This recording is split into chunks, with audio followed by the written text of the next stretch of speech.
This is Jeff at Slavens Racing. This video is about how to service the power valves on KTM 250s and 300s. This is a 2012 cylinder in 07, I believe, or no, 06 or 07. KTM changed the power valve linkage style to this loop style like this has, and before that it was a little bit different, but you do them all basically the same way. So first of all, you remove these 4 Allen bolts, pull off this top cover. This cover is on there pretty solid, so you'll have to take a screwdriver right in here and just pop it off. I don't like using screwdrivers to pry on anything, but that's a good pry point without doing any damage. And you can just do it right here in front of the power valve and pop the cover off forward, because they are sealed on there and they're pretty well stuck.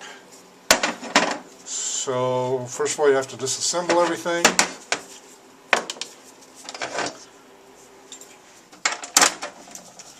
This does not need to be removed at this point, and I would advise that you don't right now. I'll explain later on that.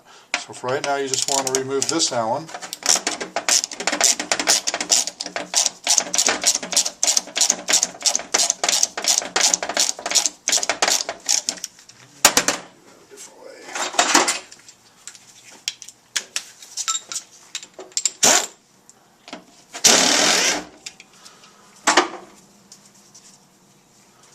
And then take off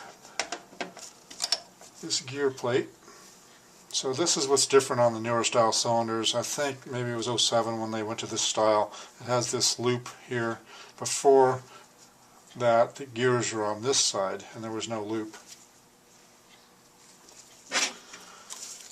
And you're going to want to remove it from the other side as well.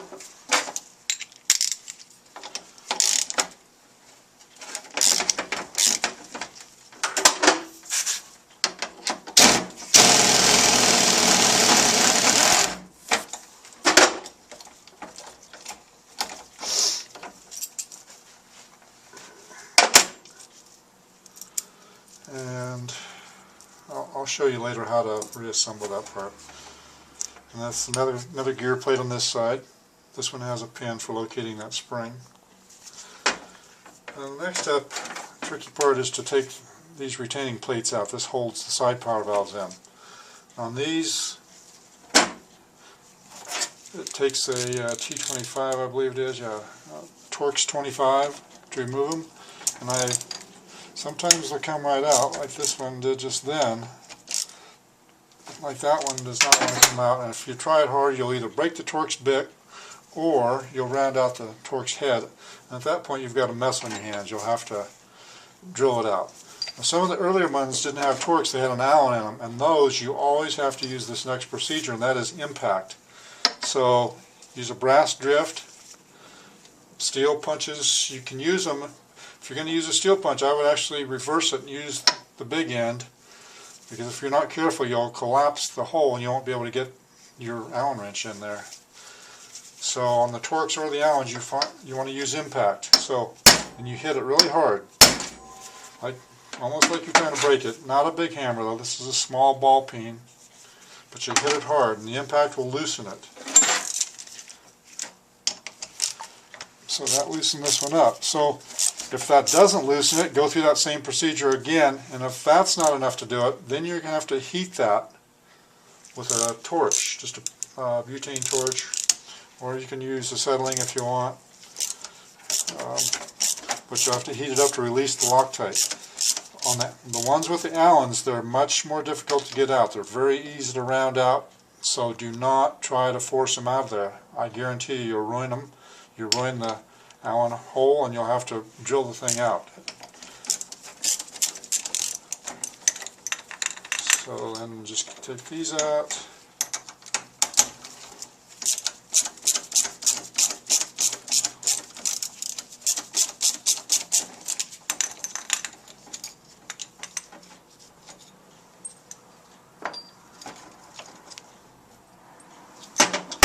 And this is the side power valve, and they just pull right out. Sometimes they come out a little bit hard, but they just pull out.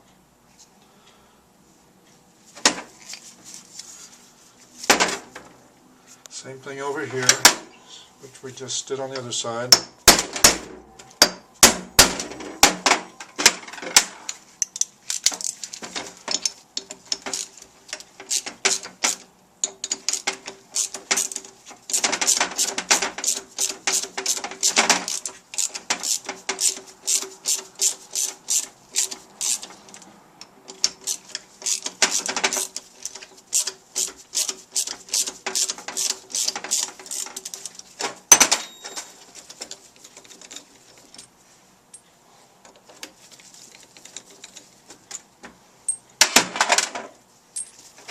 this point you can push this out, or sometimes you have to tap them out.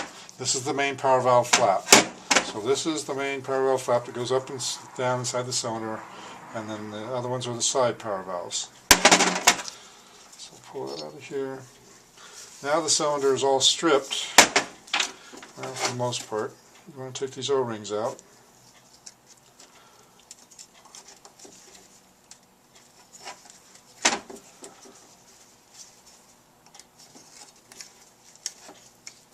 I usually cut around the outside edge first, otherwise they come out in pieces.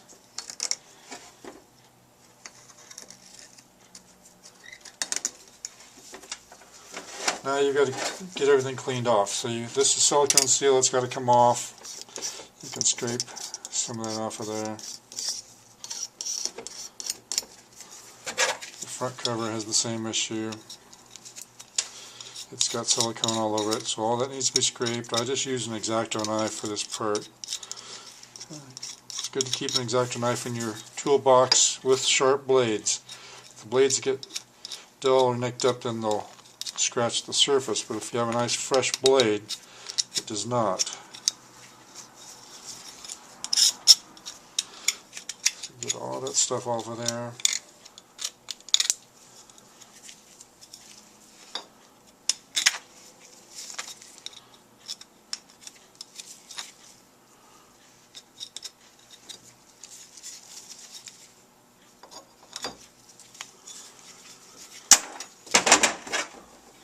Now that's not clean enough by any means. If you're at home, you need to continue on with the scraping, and then you can use a Scotch-Brite pad. These are called Scotch-Brites. So you can use those and scrape on here and polish that up and clean it up. I prefer to use tools, so I'll just do it with this buffer.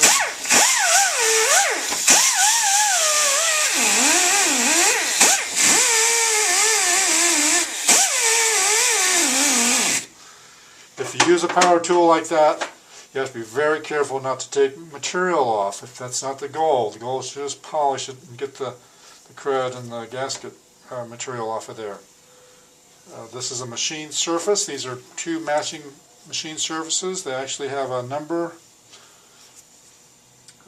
written in on them. Right there, they've engraved a number, and that number has a matching number on the cylinder. So these are machined to match. You do not want to damage these surfaces.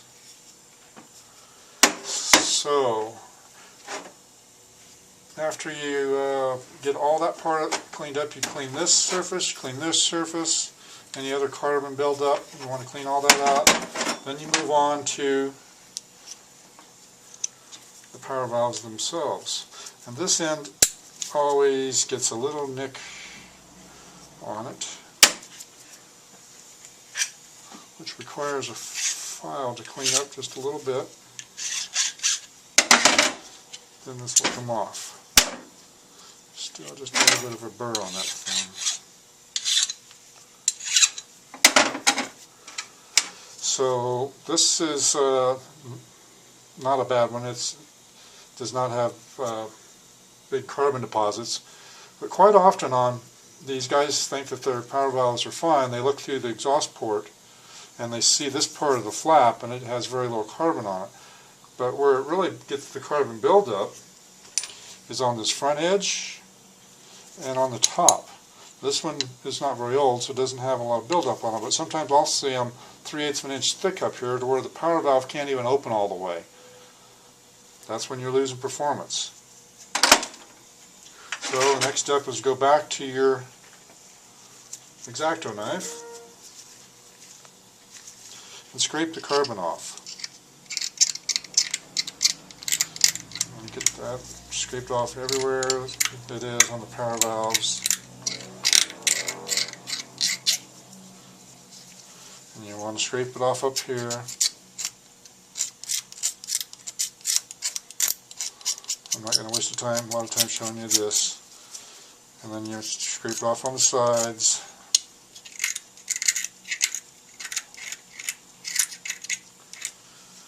Now once we get all this scraped off, then we take it to our porting tool and we polish this. If you have a glass bead blaster, you can do that, or you can just spend more time scraping and use some Scotch-Brite and maybe even some sandpaper. But be careful about this front surface, because that needs you don't want to remove material from it, because this dimension is critical on how it matches up with the cylinder bore. So after you're done scraping, cleaning, getting this thing looking really nice, then you'd want to move on to the side power valves and do the same with them. Stop.